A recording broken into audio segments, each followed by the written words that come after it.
Hello, it's Claire from Come Back Brighter here. I'm going to talk to you today about what it's like to spend time with a narcissist. And basically, like spending time with a narcissist, it actually amazes me when I look back how much time I actually spent with my parents, because there were never any times when I felt like genuinely and sincerely like relaxed, happy. I enjoyed myself. Never. That never happened. The best that I could hope for if I spent time with them was that I felt okay. But even that kind of like feeling of like everything's all right was like hampered, was like hindered by the fact that I was worried that something was going to happen. So even in the times that I describe like as the best times, and I'm saying that in like air quotes because there were no best times.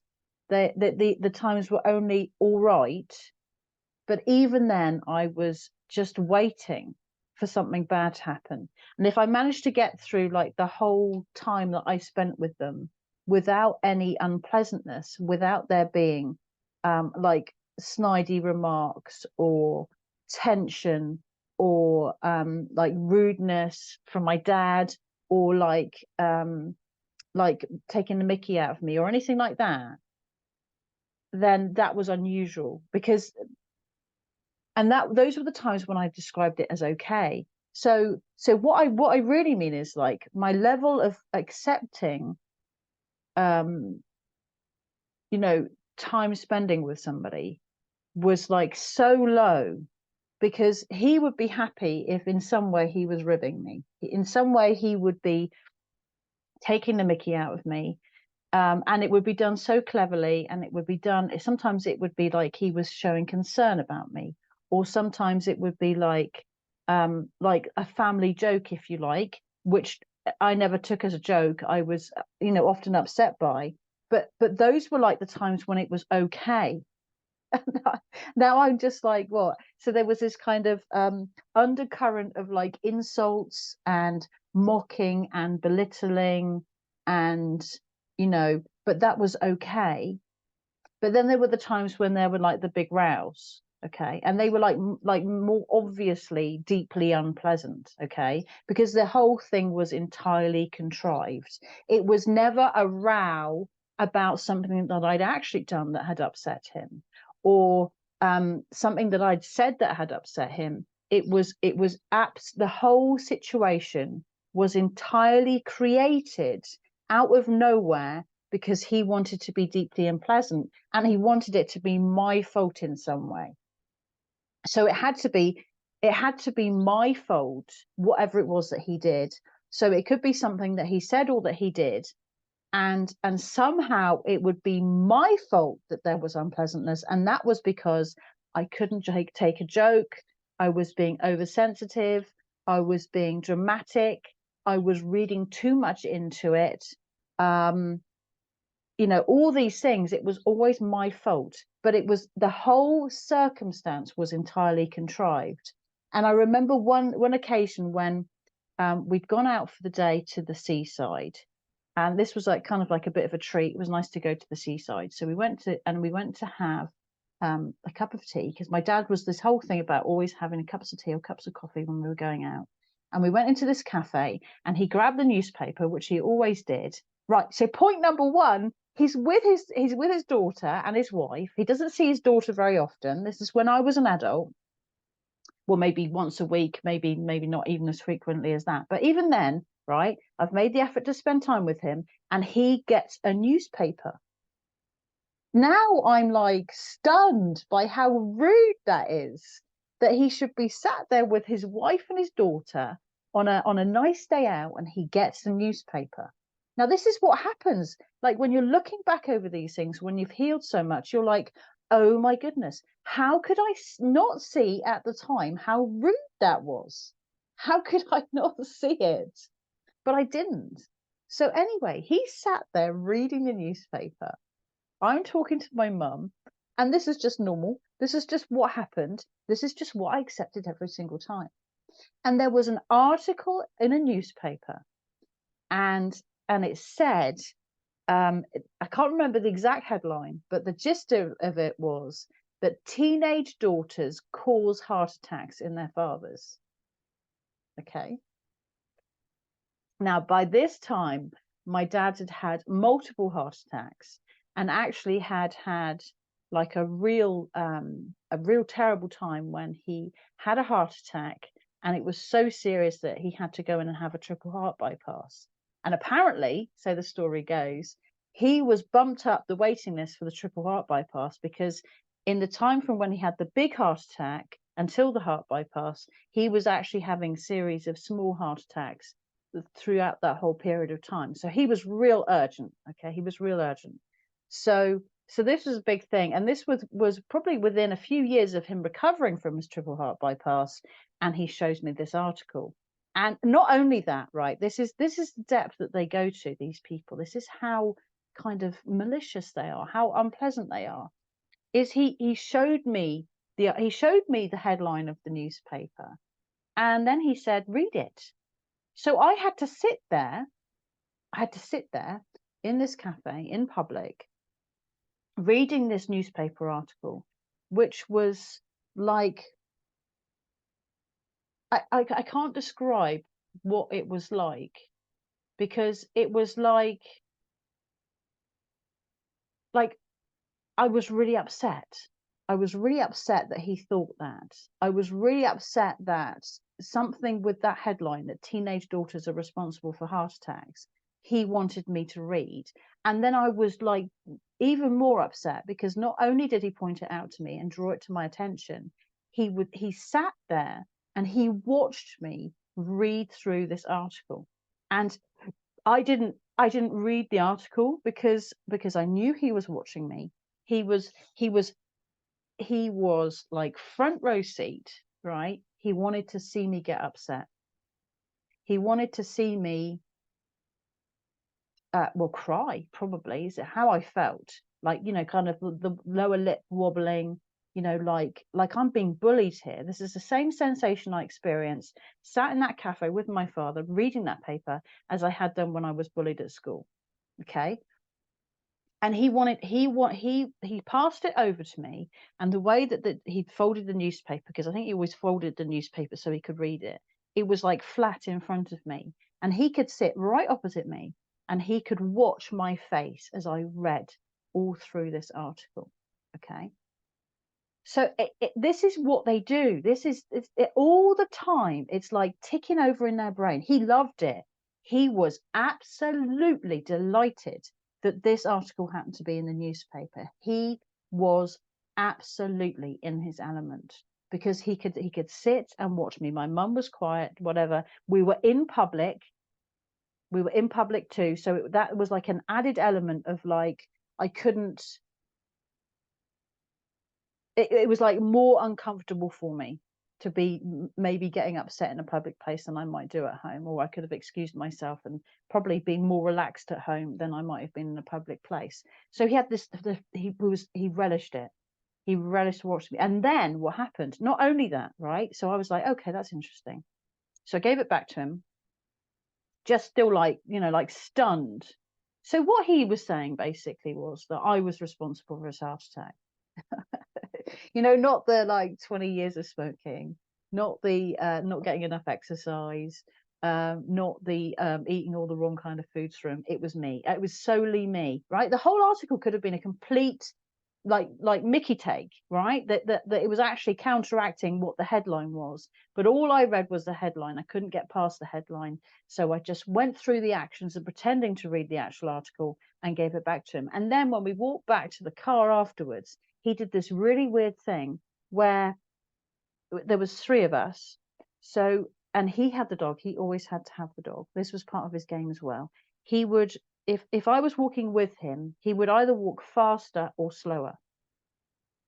So he wouldn't walk with me. So I was, and my mother would always be like tripping over herself to be at his speed, be with him. So it would be the 2 of them and the dog going off.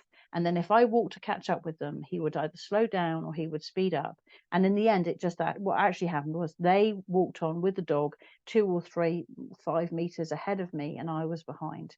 still whilst I was upset, I was still trying to get over what like a gut punch that was, that he asked me to, first of all, draw my attention to the headline and then expected me to read the article. And then on the way back, it was just like at school. I cannot tell you how much it was just like at school. Like that, like your best friend is talking to a new girl, and they're all bitching about you, and so there's some sort of unpleasant thing. You've got to stand there and take it, or look like you're not going to cry. You've got to like swallow down the lumps in your throat. There's all the tears wanting to come out, and then what happens is you try to walk with them and they run off, or you're trying to walk with them and they're going faster and going slower. And so his maturity level was like that of a teenage. It was just like a teenage girl. And then what happened was we went back, and I think myself and my husband just packed up and left. Like I don't want to be with this guy. And then of course, because we left, it was all drawn to his attention that we left earlier than we were scheduled to leave.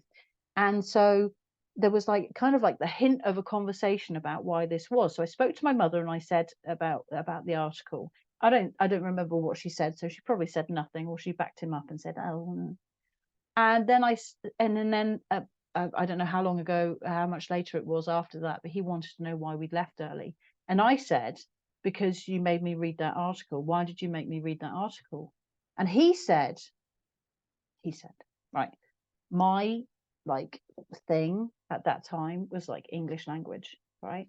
Always been fascinated in that language. And he said he made me read that article because of the quality of the English language that was used. And I'm like, yeah, right.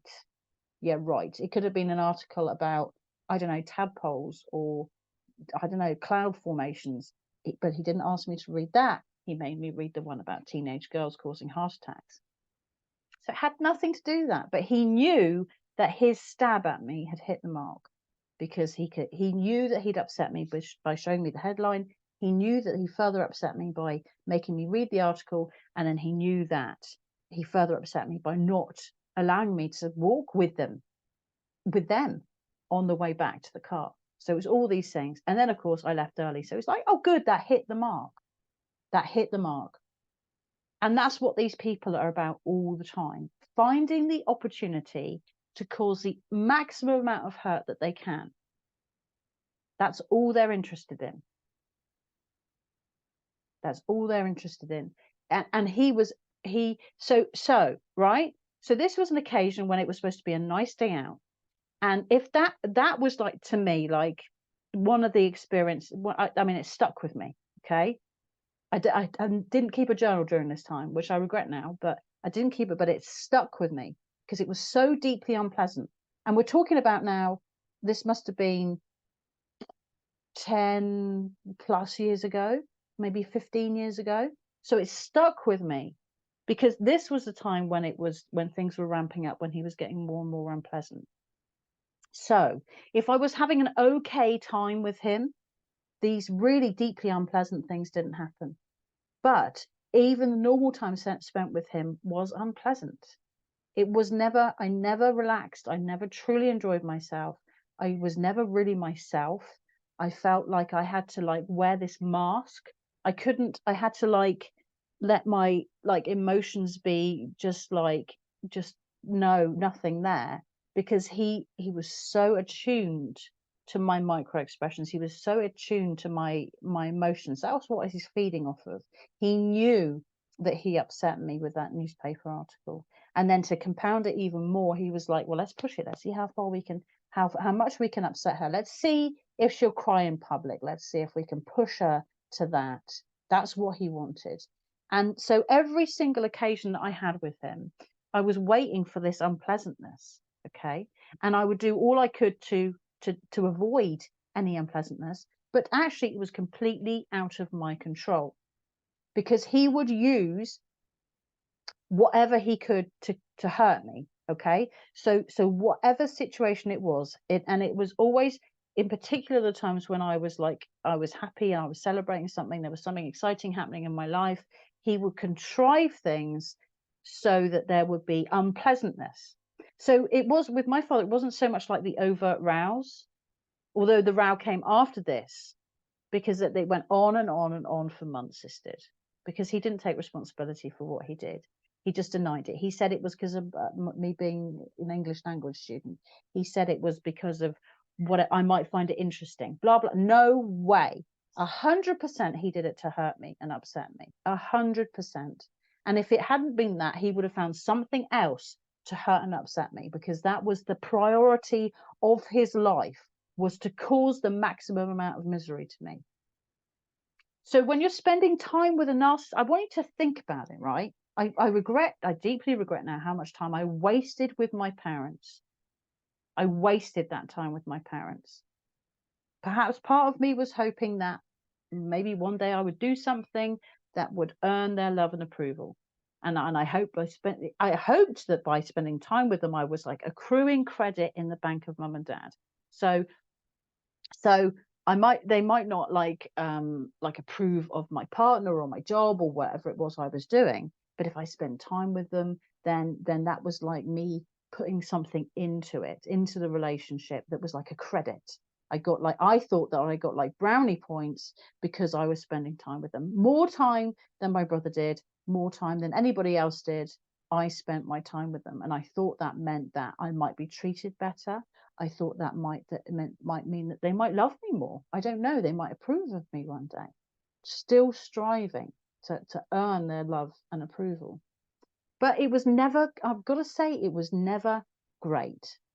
It was never great. And from that point of view, now I look back and I think, wow, I really did like put myself through it.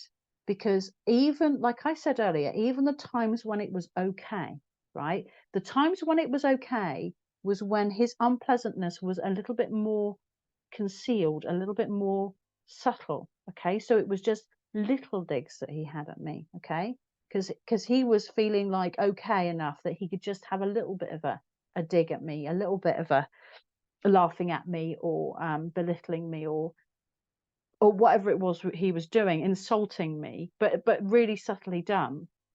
And then occasionally he would feel he'd have to tear me down more as I felt happier.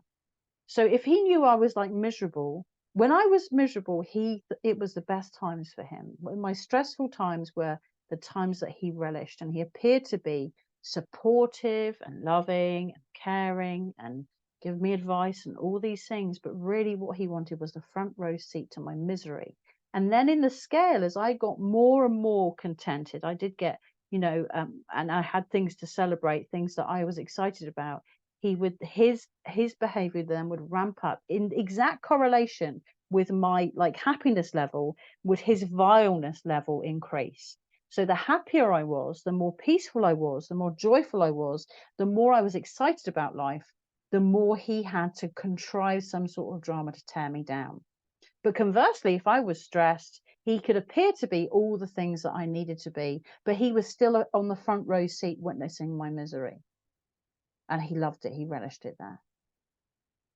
So just think about it. If you're still in contact with a narcissist, just think about, really, is this how I want to spend my precious time?